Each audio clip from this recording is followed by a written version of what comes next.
Assalamualaikum warahmatullahi wabarakatuh. Hari ini saya nak buat ulasan perlawanan di antara Kelantan menentang UiTM, yang mana Kelantan berjaya menang 3-0 hasil jaringan daripada Nur Syamil, daripada Fahan Roslan dan juga Kelvin Belfort. Baiklah, tanpa membuang masa, mari kita masuk ke dalam ulasan perlawanan. Saya akan mulakan ulasan perlawanan dengan pasukan Kelantan. Apakah kelebihan dan perkara-perkara yang boleh saya puji untuk pasukan Kelantan pada perlawanan ini? Yang pertama yang boleh saya katakan tentang pasukan Kelantan adalah mengenai bahagian tengah mereka, yang mana pada perlawanan ini mereka telah menukar corak serangan dan juga formation, iaitu menggunakan 4-3-3 berbanding sebelum ini 4-1-4-1.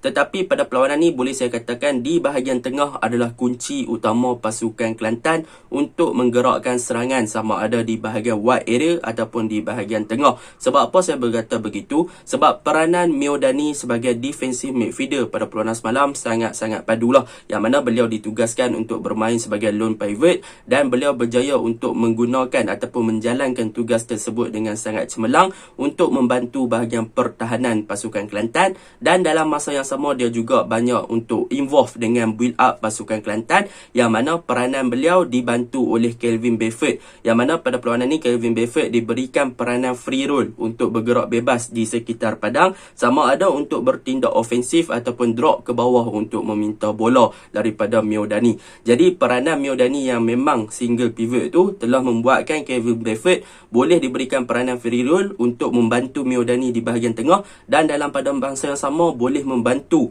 bahagian attacking dengan create create space dan juga boleh create game pada perlawanan semalam.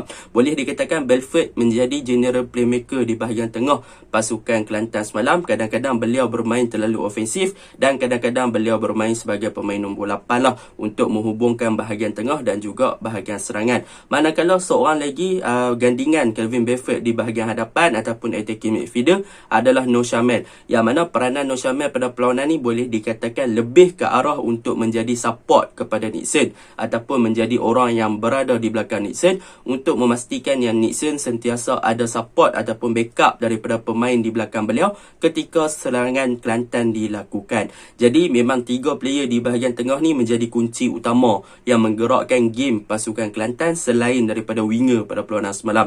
Itu yang pertama yang boleh saya puji untuk pasukan Kelantan. Yang kedua, apa yang boleh saya katakan tentang pasukan Kelantan adalah betapa hidupnya bahagian sayap dan juga bahagian fullback mereka, sama ada di bahagian kanan dan juga bahagian kiri, in term of menyerang dan juga in term of bertahan. Yang mana pada perlawanan ni kita boleh lihat ketika Kelantan menyerang menggunakan sayap, kalau di sayap kanan Fahan Roslan, di sayap kiri Nathaniel Seringo, yang mana kedua-dua player ni mempunyai capability dan juga ability untuk menggelecek dan juga mempunyai ball control yang baik serta kelajuan yang baik, yang membuatkan pertahanan pasukan UiTM agak ketakutan ataupun agak kucak-kacir lah di bahagian pertahanan untuk menjaga dua player sayap ni. Tambahan mereka berdua mempunyai kelajuan yang agak luar biasa lah.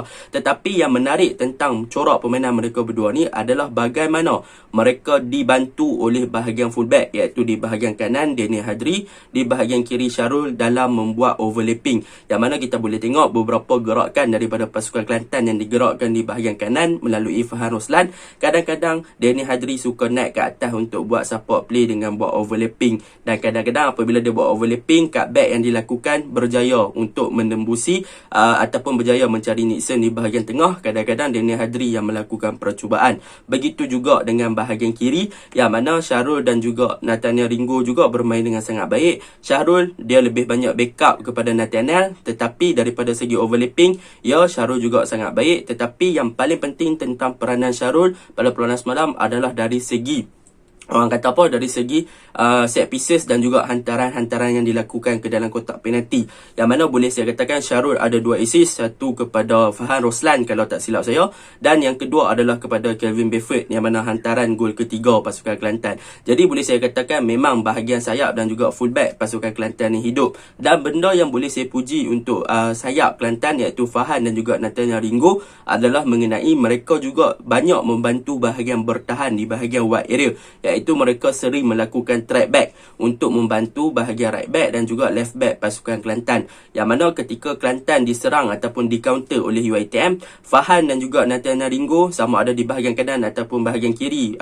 pemain ataupun pasukan Kelantan diserang, mereka berdua akan turun untuk support Daniel Hadri di bahagian kanan untuk Fahan Ruslan, dan di bahagian kiri Ringo akan turun untuk backup kepada Syarul bagi membantu bahagian pertahanan. Jadi boleh saya katakan wide area pasukan Kelantan semalam memang stabil in term daripada menyerang dan juga daripada bertahan. Mereka memang bahagian sayap dan juga bahagian fullback memainkan satu tindakan yang bagus untuk membantu bahagian serangan ketika build up dan untuk bertahan ketika diserang untuk pasukan Kelantan. Itu yang boleh saya puji yang kedua untuk pasukan Kelantan. Jadi secara overallnya untuk pasukan Kelantan semalam mereka bermain dengan agak ofensif, tetapi yang paling menarik adalah ketiga-tiga gol mereka adalah hasil daripada set pieces, iaitu gol pertama free kick, gol kedua corner kick, gol ketiga free kick. Jadi boleh saya katakan Kelantan berjaya untuk memanfaatkan free kick ataupun set pieces yang mereka dapat untuk mencari gol. Jadi boleh katakan memang set pieces Kelantan season ni agak bahayalah kan. Jadi perlu berhati-hati sekiranya Kelantan dapat corner ataupun free kick, sebab mereka boleh memanfaatkan peluang tersebut daripada set pieces. Jadi secara overall Kelantan bermain dengan baik. Di bahagian tengah Miodani sebagai single pivot sangat cemerlang. Di bahagian winger Fahan dan juga Ringo bermain dengan sangat bagus.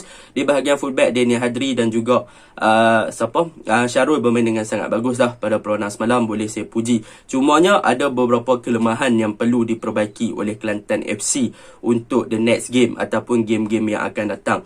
Yang pertama, Kelantan perlu perbaiki daripada segi open gameplay. Sebab apa? Sebab semalam saya kata, sebab pada perlawanan semalam, macam yang saya cakapkan tadi, bahagian sayap dan juga bahagian fullback pasukan Kelantan sangat-sangat bagus in term of menyerang dan juga bertahan. Dan apa yang menarik adalah fullback pasukan Kelantan, Daniel Hadri di bahagian kanan dan juga Syarul di bahagian kiri, kadang-kadang mereka banyak melakukan supporting play dengan buat overlapping. Dan overlapping tersebut berjaya, dan pemain-pemain Kelantan di bahagian right back ataupun fullback ni berjaya melakukan cutback ke dalam ke bahagian tengah ataupun ke dalam kotak penalti. Akan tetapi yang menjadi masalah adalah apabila tiada pemain Kelantan ataupun di bahagian serangan yang mampu untuk support ataupun sambar bola tersebut untuk menjaringkan gol. Jadi untuk Kelantan kena perbaiki daripada segi bagaimana mereka nak memanfaatkan chances ataupun peluang daripada segi open gameplay. Sebab banyak cutback ataupun hantaran ke dalam kotak penalti semalam berjaya untuk mencari pemain-pemain di bahagian striker seperti Kelvin Bedford, Nixon dan sebagainya. Tetapi kadang-kadang mereka gagal untuk sambut bola tu, dan kadang-kadang finishing mereka lambat disebabkan decision ataupun keputusan yang mereka buat tu agak lambat, sama ada untuk shooting ataupun untuk tahan bola dulu dan sebagainya. Sekiranya Kelantan boleh adapt dan juga boleh fix ataupun perbaiki masalah ni, saya rasakan mungkin Kelantan boleh menjaringkan gol yang lebih banyak lah daripada corak open gameplay. Sebab apa? Sebab semalam memang ada 2-3 peluang cutback dilakukan hasil daripada overlapping, tetapi sayanglah gagal dimanfaatkan oleh barisan hadapan. Itu yang pertama. Yang kedua untuk pasukan Kelantan adalah tentang Nixon. Nixon perlu lebih berani untuk memberi support kepada tim dia sendiri, dan dalam pada masa yang sama Nixon juga perlu lebih berani untuk buat decision yang orang kata apa, sebagai seorang striker kena tamak untuk melakukan percubaan. Sebab apa? Sebab dari segi gameplay Nixon dia boleh create space, dia boleh cipta ruang kepada pemain-pemain lain, tetapi daripada segi goal scorer dia masih lagi lambat untuk buat decision. Dan yang perlu diperbaiki oleh Nixon sebagai seorang striker juga adalah selain daripada membuat keputusan yang tepat dan cepat, beliau juga perlu perbaiki daripada segi positioning, dan beliau juga perlu perbaiki daripada segi bagaimana nak link up dengan baik kepada pemain yang support dia ataupun memberi backup kepada beliau seperti Nur Syamil dan juga Belford serta bahagian winger lah kan, sekiranya beliau ingin menjadi seorang striker yang better. Jadi itu untuk Kelantan. Untuk UiTM pula pada perlawanan ni boleh saya katakan memang UiTM punya corak permainan, mereka ada nampak struktur untuk menyerang, mereka agak bagus untuk menyerang, tetapi ada beberapa perkara yang masih lagi perlu diperbaiki. Yang pertama di bahagian tengah, yang mana bahagian tengah boleh saya katakan pasukan UiTM tak ada general ataupun tak ada playmaker di bahagian tengah untuk menggerakkan bahagian tengah pasukan UiTM. Dan pada perlawanan semalam memang UiTM boleh dikatakan tidak mendominasi di bahagian tengah, Bahkan mereka ditekan di bahagian tengah dengan begitu rapi oleh pasukan Kelantan sehingga UiTM tak mampu nak memegang bola di bahagian tengah terlalu lama pada perlawanan semalam. Jadi untuk bahagian tengah, mereka perlu memastikan yang defensive midfielder mereka lebih agresif untuk pressure ataupun memberi tekanan kepada pemain-pemain Kelantan ataupun pemain-pemain pihak lawan pada masa akan datang, dan mereka juga memerlukan seorang general ataupun playmaker di bahagian tengah untuk menghidupkan lagi bahagian tengah untuk mencari seorang player yang lebih kreatif di bahagian tengah tanpa mengharapkan untuk bermain dengan direct football sahaja, iaitu bermain dengan main long ball, cari bahagian winger pecut di bahagian wide area, masuk kotak penalti dan melakukan percubaan. Sebaliknya mereka perlu lebih kreatif lah di kawasan tengah. Itu yang pertama yang perlu diperbaiki.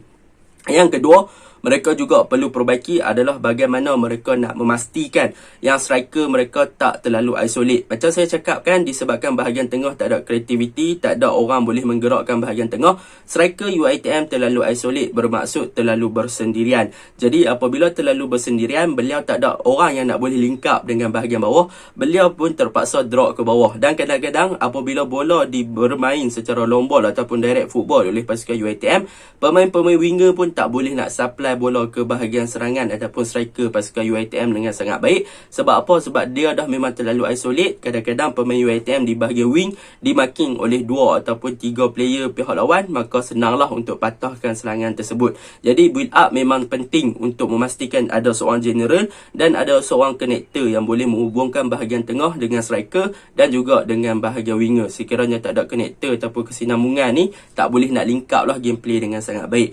Yang ketiga, untuk bahagian pertahanan, boleh saya katakan pasukan UiTM perlu lebih kompos, perlu lebih compact, dan mereka tak perlu nak bagi space yang banyak kepada winger, dan mereka perlu memastikan yang man marking mereka berjaya. Sebab apa? Sebab semalam dari segi man marking boleh dikatakan agak terlalu loose ataupun terlalu longgar lah untuk pasukan UiTM. Senang je winger-winger pasukan Kelantan berjaya beat mereka punya fullback dan sebagainya. Jadi secara overallnya memang UiTM ada banyak benda yang perlu diperbaiki daripada segi kualiti, daripada segi corak permainan. Memang nampak memang Kelantan lebih bagus lah pada perlawanan semalam, terutamanya di bahagian tengah yang diketuai oleh Miaudani, Kelvin Bedford dan juga Nur Syamel, serta bahagian winger Fahan dan juga Ringo. Jadi itu sahaja ulasan saya. Assalamualaikum warahmatullahi wabarakatuh.